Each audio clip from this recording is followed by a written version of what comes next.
Hi, it's Teddy from Teddy's Movie Club here. I'm going to be showing you and talking about some movies that I've watched. I'll start off with the stuff that I've been renting or VODing from like iTunes.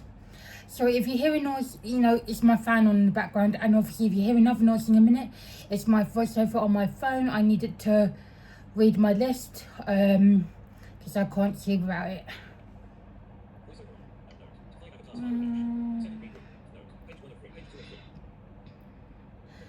I rented The Moment from iTunes. It was about Charlie X thingamabob. I don't really know who she is. I have heard of her, but this was sort of like a documentary for her latest tour, I believe, or like a performance in one of her latest tours, and all the drama behind that.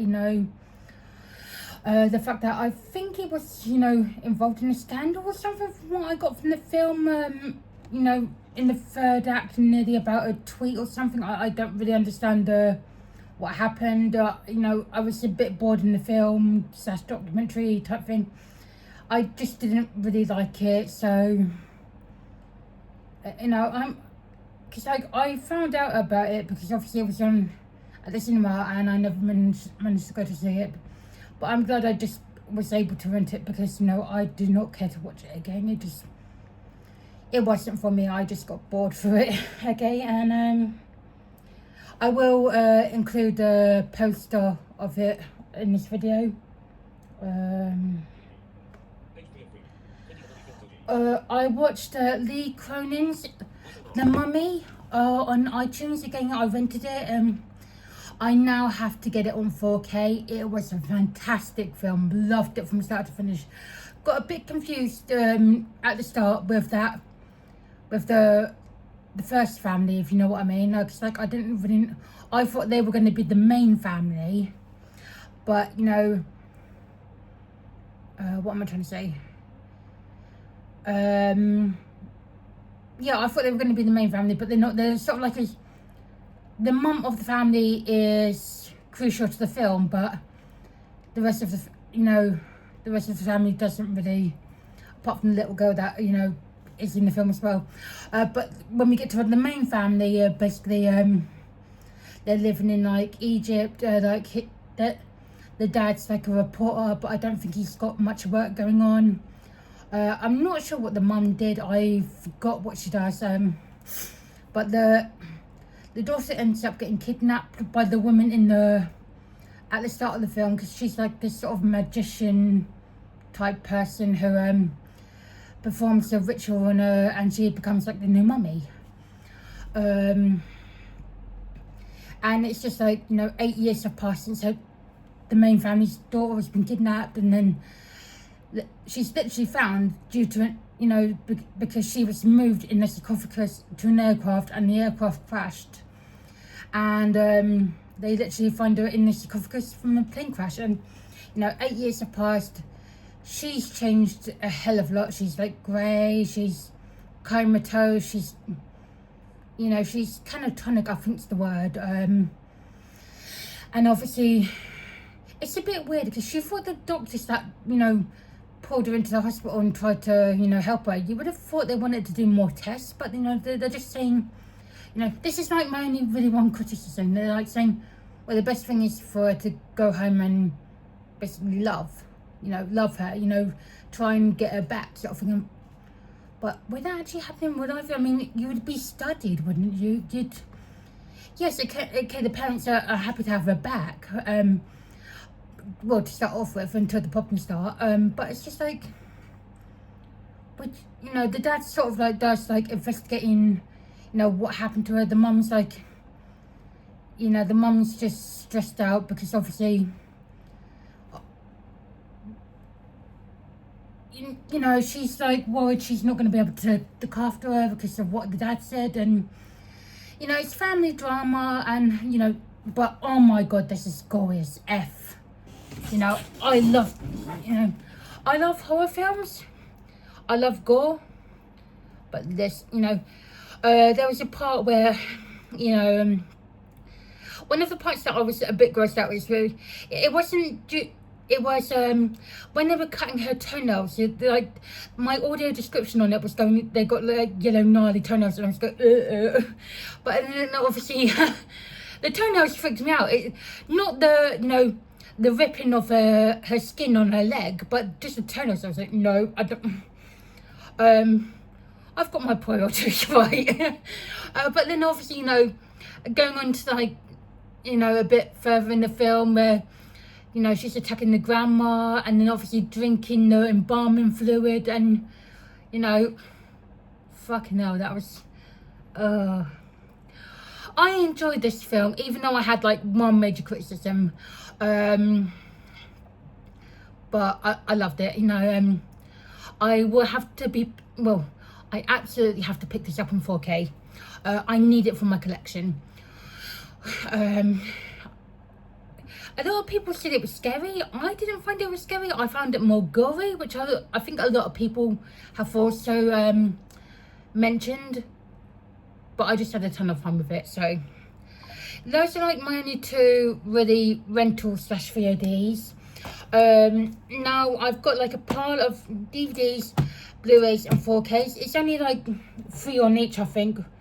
So you know, I'll get through some of them quickly, some of them a little bit more detail.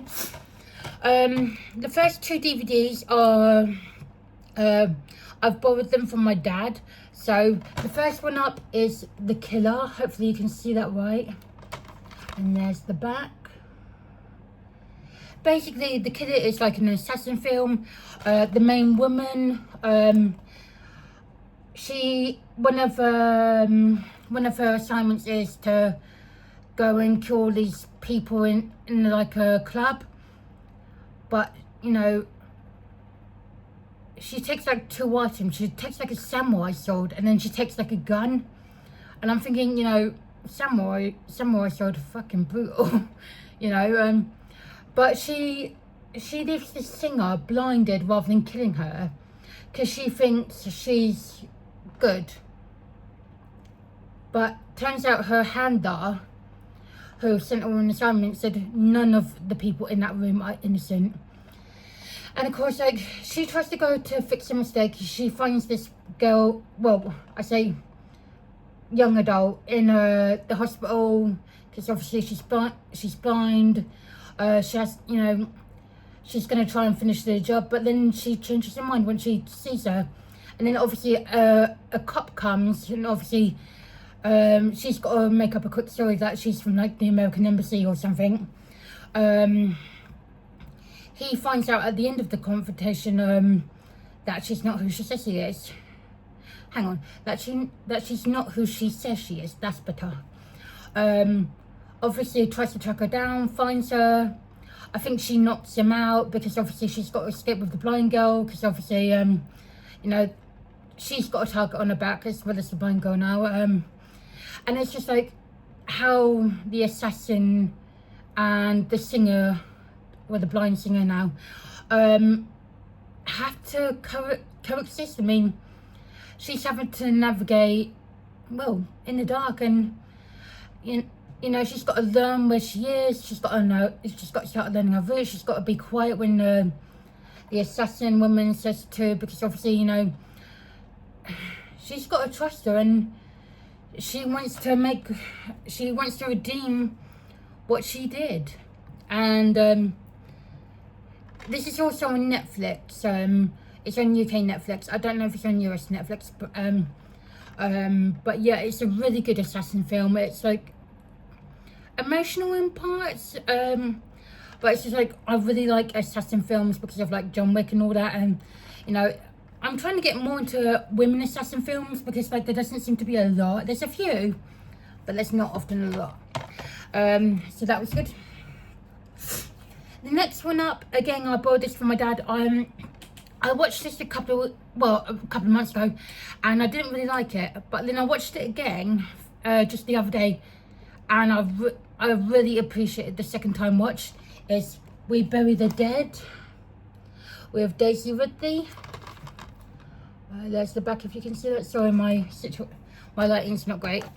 Basically, Daisy Ridley's character is married, and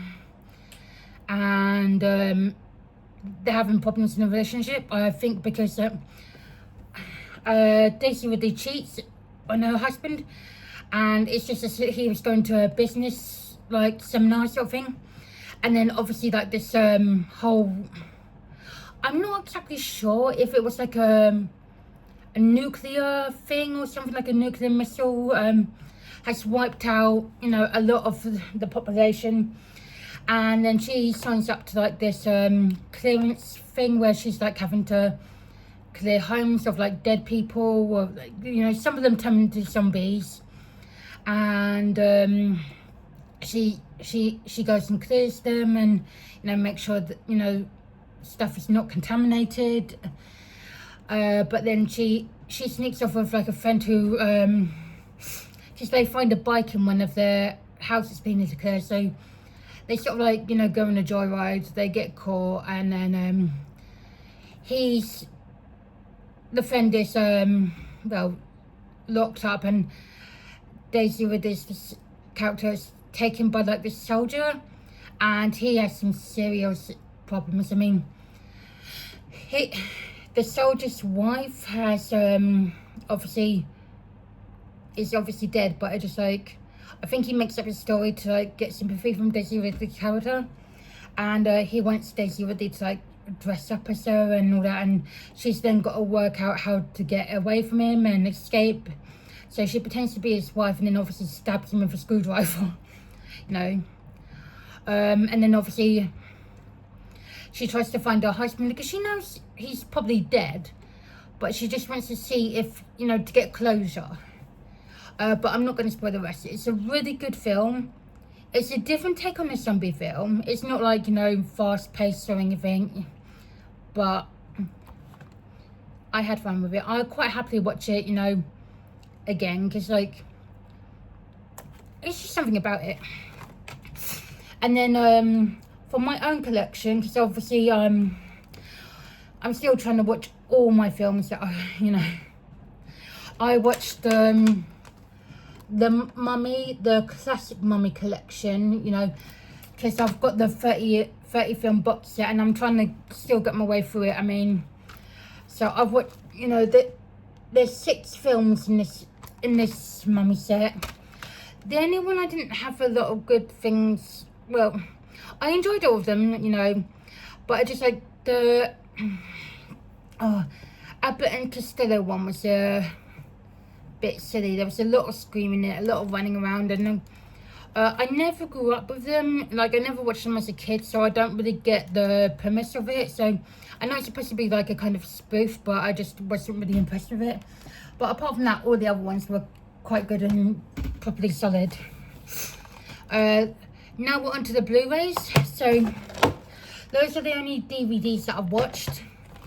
The Blu-rays, because I'm collecting everything David Attenborough, and this is the only one I think I didn't have in my collection before. I got Oceans. I know this had a big cinema sort of debut, I think, and then it went on to Disney Plus. I watched it when it was on Disney Plus. I think it's still on Disney Plus. So, but I needed to own the Blu-ray because obviously I'm collecting all these DVDs. Have been for a while now. I've got pretty much all this booked, so, well, an audiobook, so, you know, it's just like a documentary film on, like, the ocean, how to clean it up, you know, how to save the creatures in it, and of course it was talking a little bit about lockdown, and how how the animals in the sea were functioning, and, you know, some of them were getting their numbers higher because, you know, there was no boats catching fish and trapping like sharks or dolphins or anything like that. So yeah, it's just like, you know, without humans for that little bit of time, you know, the oceans got healthier, but then we got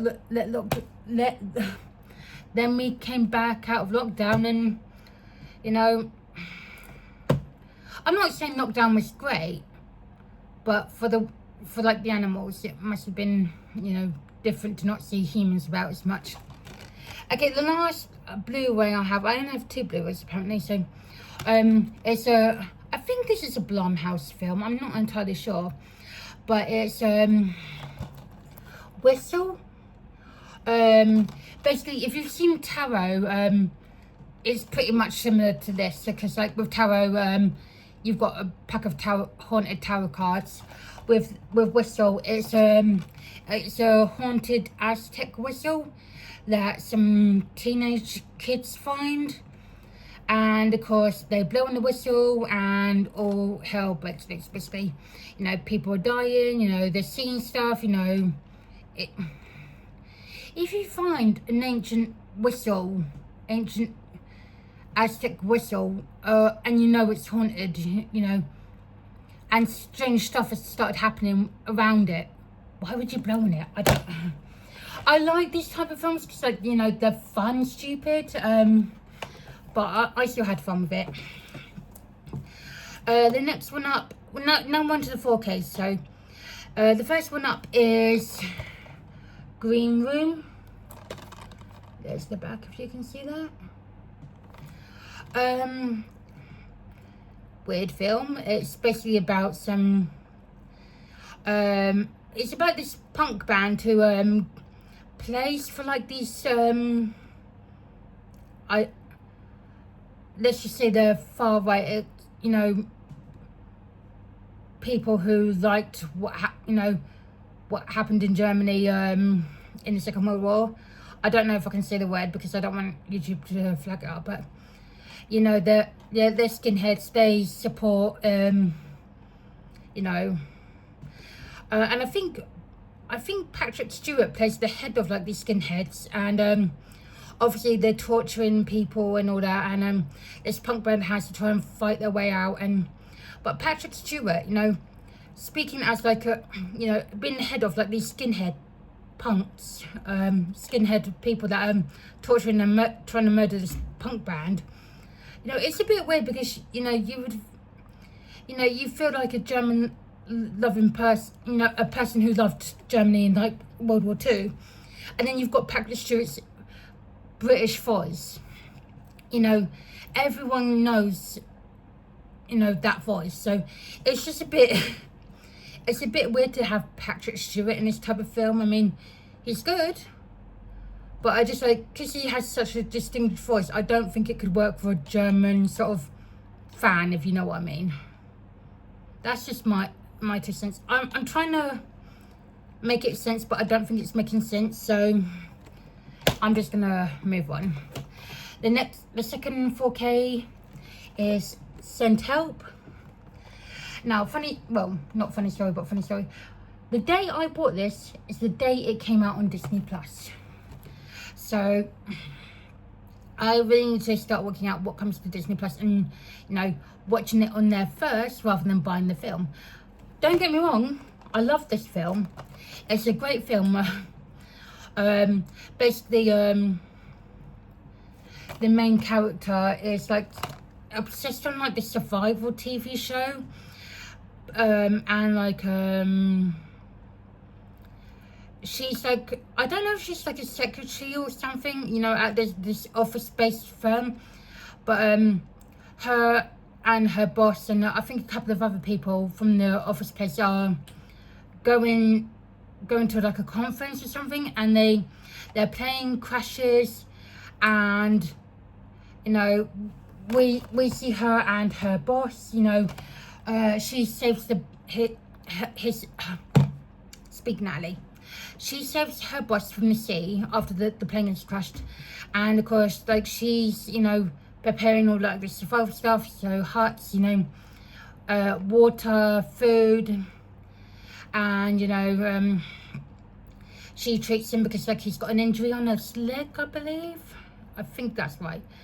And then obviously she's just loving life, you know, surviving on this island, and of course, like, you know, she's like to her boss, well, you know, because like her boss is like being a dick to her, and she says, out here you've got to listen to me, otherwise she won't survive. And of course, like, you know, you think like halfway through the film they're getting closer, but then he turns out to, you know, what he basically he learns all he can from her to try and, you know, get off the island, because obviously she just wants to stay there and he wants to go home.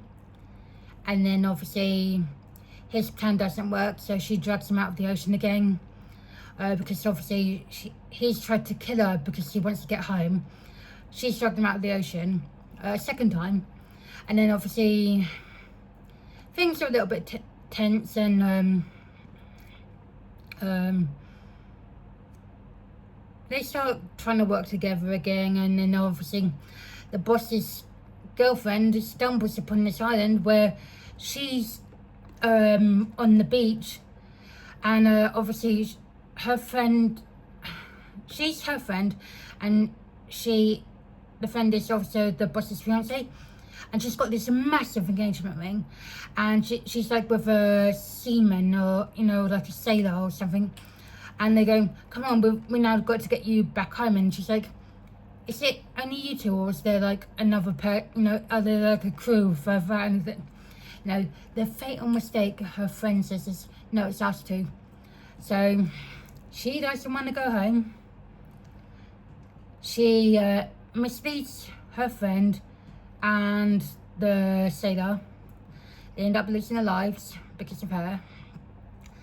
Then obviously the husband-to-be finds the body of his fiance and knows exactly what happens, and they have like this massive fight, you know, and then they stumble in, they both manage to find this house. And I'm not going to say anything more because, you know, there's a good twist and I don't want to spoil it, but yeah, you know, it's a really good disaster sort of survival film, so a lot of fun, you know. I really wish I could have seen it at the cinema, because I think, like, you know, with like how the storms were, you know, the speakers with the storms and the wind and the sea, I think that would have been quite good. So I just need to take a drink. And the last 4K is I finally got round to watching it, because like I really wanted to go and see this at the cinema and never got a chance to. Then it came on Disney Plus, but I, like, you know, I had the first two on 4K, so I needed to get the third one, and that was Avatar Fire and Ash. Now I'm really digging all the, like, these Avatar films, and you know, I did hear for a minute or so it was touch and go to see if we get number 4, because I think we're supposed to get 5 in total, but I think we're getting 4 because, like, you know, I want to see the conclusion, but I don't want, you know, I've invested like all these hours, like many of you, and I just want to see the outcome. I'm loving, like, the fighting, you know, it's really good. Well, it's really good if you're into these sort of films. I mean, if you like sci-fi sort of fantasy and all that, I'm having a blast with these films. I know it's got to come to an end soon, because obviously they've been doing it for quite a while, but I'm just really having a blast. But I hope we get 4 and I hope we get 5, because, like, you know,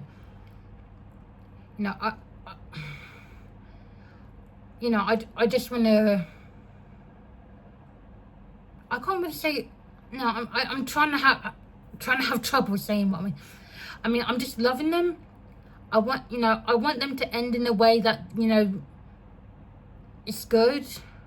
You know, not necessarily, you know, to continue like having like to the Fast and Furious franchise sort of standard, but I just want it to end on like have a couple more films if necessary, you know. Hopefully we get 4, hopefully we get 5, and then obviously hopefully everything can wrap up in those last 2 films, and then move on to the next thing. So I really fluffed my whole thing on that one. So those are all the Blu-rays, 4Ks and DVDs that I've currently watching, plus then the 2 rentals. I've got a couple more things on my list for this month to watch. My boyfriend sent me the Crow films. I've only got like the first one and the 3 other sequels. I haven't got the new sequel. I'm buying that for him because obviously I want him to have a complete collection. I know it probably wasn't any good, but the OCD in me is saying he has to have the complete collection. So I've got that, and then I need to watch The Sheep Detectives on Prime. And then a couple more things that I've bought from iTunes. And, you know, I've literally got 5 or 6 things to watch, and then I'm done for this month. And then hopefully I can complete my list again for next month, because I haven't been completing my lists lately. So sorry, it's a bit of a ramble. You know, I'm just sorry. But anyway, take care everyone. Have a good afternoon, evening, or morning, afternoon, evening, or wherever you are. Obviously there will be a video probably next week sometime. I'm gonna try and do it Monday or Tuesday at the very latest, of what I've picked up for the month. So yeah, look forward to that. So thank you for watching. I cannot talk today. It's like my head and my mouth don't communicate. So apologies for that. Take care. See you soon. Have a good weekend. Bye.